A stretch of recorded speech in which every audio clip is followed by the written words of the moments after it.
I spent the next 2 days talking to Caroline's teachers and friends. She seemed to be a sweet girl, well liked by everyone. But I didn't get any useful information. I went back to the list of witnesses to the accident, talking to each in turn. I was still interested in the man with the Toyota. What reason could he have for giving a false name? I didn't seem to be making any progress. Then an idea came to me as I was looking at the newspaper picture of the crashed car. I suddenly remembered John Rickett at the scene of the crash taking pictures. Perhaps he had one of the men in the Toyota.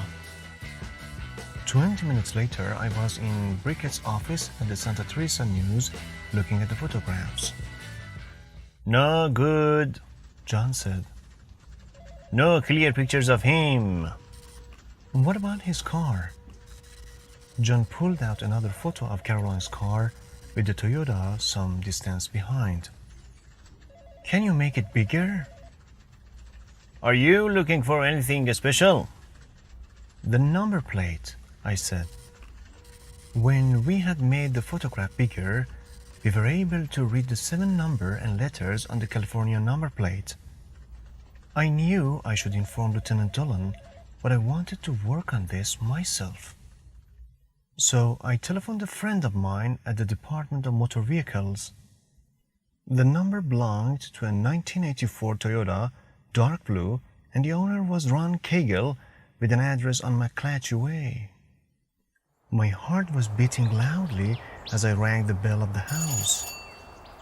When the door was finally opened, I just stood there with my mouth open. Wrong man. This man was tall and fat, with blue eyes and red hair. "Yes," he said. "I'm looking for Ron Cagle." "I'm Ron Cagle." "You are? You are the owner of a dark blue Toyota?" I read out the number of the car. He gave me a strange look. "Yes, is something wrong?" "Well, I don't know. Has someone else been driving it?" "Not for the last 6 months. Come and see for yourself." He led me around the side of the house. There sat a dark blue Toyota without wheels and without an engine. "What's this about?" he asked. This car was at the scene of a recent accident where a girl was killed. "Not this one," he said. "This has been right here in this condition for 6 months." He looked at it again in sudden surprise. "What's this?" He pointed to the number plate, and I saw that it had completely different numbers. After a moment, I realized what had happened. Somebody stole your plates and put these in their place. "Why would they do that?" "Perhaps they stole a Toyota like this and wanted new number plates for it, so the police wouldn't catch them. You could see Cagle's car from the road, I noticed." I called Lieutenant Dolan and told him what I'd found.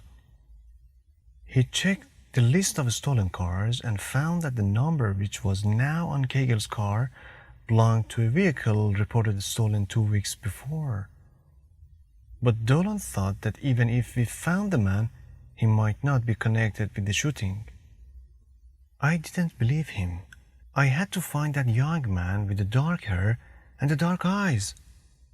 I looked through the list of witnesses and called everybody on the list.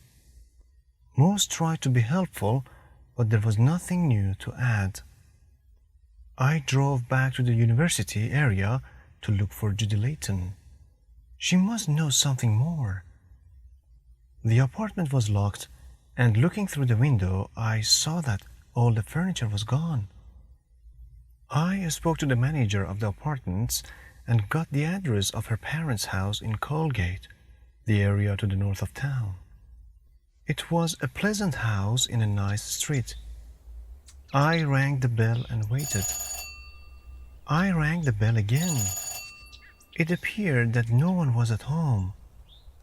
As I was returning to my car, I noticed the three-car garage at the side of the house. In the detective business, sometimes you get a feeling, a little voice inside you telling you there is something wrong. I looked through the garage window.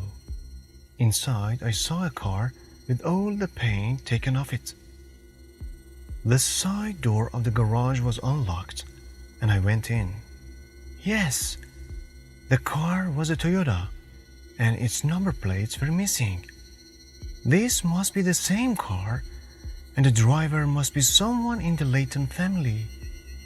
But why hadn't he driven it away somewhere and left it?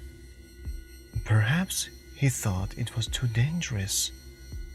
I did a quick search of the inside of the car. Under the front seat I saw a handgun, a .45. I left it where it was and ran back to my car. I had to find a telephone and call the police.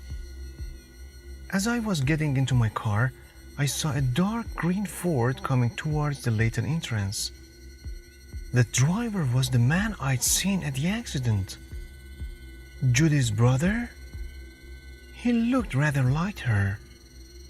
Of course, she hadn't wanted to talk about him.